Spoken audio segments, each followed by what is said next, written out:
ఉత్తరాంధ్ర మీద Janasena special focus పెడుతోందా?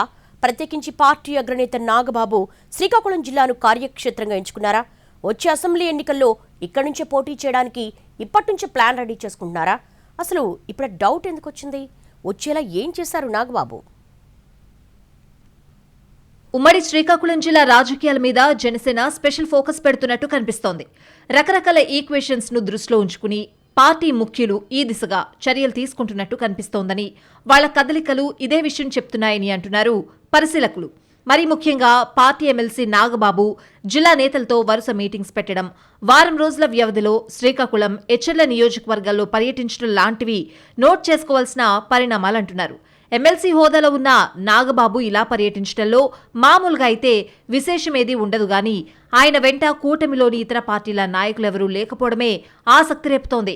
Srikakulam RTC complex సమస్యను తెలుసుకునేందుకు వెళ్లినప్పుడు స్థానిక టీడీపీ ఎమ్మెల్యే గోండు శంకర్ వెంటలేరు. అలాగే ఎచ్చెర్ల నియోజకవర్గం మడ్డువలస సాగునీటి కాలువల పరిశీలనకు వెళ్లినప్పుడు అక్కడ బీజేపీ ఎమ్మెల్యే ఈశ్వర్రావు పాల్గొనలేదు. వాస్తవానికి ఈ రెండు సొంత పార్టీ కార్యక్రమాలు కాదు. మిత్రపక్షానికి చెందిన అగ్రనేత వచ్చినప్పుడు స్థానిక ఎమ్మెల్యేలు ఇందులో పాల్గొనొచ్చు. కానీ టీడీపీ, బీజేపీ ఎమ్మెల్యేలు లేకుండా నాగబాబు మాత్రమే వెళ్లడం చర్చనీయాంశమైంది. ఎమ్మెల్యేలు లేని సమయంలో నాగబాబు పర్యటిస్తున్నారా? మైలేజ్ తమకు మాత్రమే రావాలన్న లక్ష్యంతో కావాలనే వాళ్లని దూరం పెట్టారా అన్న చర్చలు నడుస్తున్నాయి. అదే సమయంలో ఈ రెండు పర్యటనల్లో జనసేన నేతల హడావిడి తప్ప ప్రజలకు ఒరిగిందేవీ లేదన్న మాటలు వినిపిస్తున్నాయి. శ్రీకాకుళం ఆర్టీసీ కాంప్లెక్స్ లేదా మడ్డువలస కాలువ గురించి నాగబాబుకు కనీసం అవగాహన కల్పించే నాయకులు కూడా పర్యటనలో లేరట. అయితే వీటి గురించి శాసనమండలిలో మాట్లాడతానని, సమస్య పరిష్కారానికి కృషి చేస్తామని హామీ ఇచ్చారట నాగబాబు. ఇక్కడే సరికొత్త అనుమానాలు మొదలయ్యాయి. ఏ కారణం లేకుండా జనసేన ఎమ్మెల్సీ ఇక్కడి దాకా వచ్చి పరిశీలించి సమస్యల పరిష్కారానికి హామీ ఇస్తారా? బ్యాక్గ్రౌండ్ స్టోరీ వేరే ఉందని మాట్లాడుకుంటున్నాయి రాజకీయ వర్గాలు.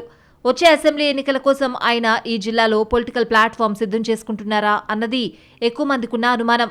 2029 ఎన్నికల్లో ఎచ్చెర్ల లేదా శ్రీకాకుళం నియోజకవర్గాల్లో ఏదో ఒక చోటు నుంచి నాగబాబు పోటీ చేయబోతున్నారన్న గుసగుసలు మొదలయ్యాయి. ప్రధానంగా ఎచ్చెర్ల మీదే ఆయన దృష్టి ఉన్నట్టు సమాచారం. గత ఎన్నికల్లో ఈ టికెట్ను కొందరు జనసేన నేతలు ఆశించారు. కానీ బీజేపీ కోటాలో కమ్మ సామాజిక వర్గానికి చెందిన నడికుదుటి ఈశ్వర్రావుకు దక్కింది.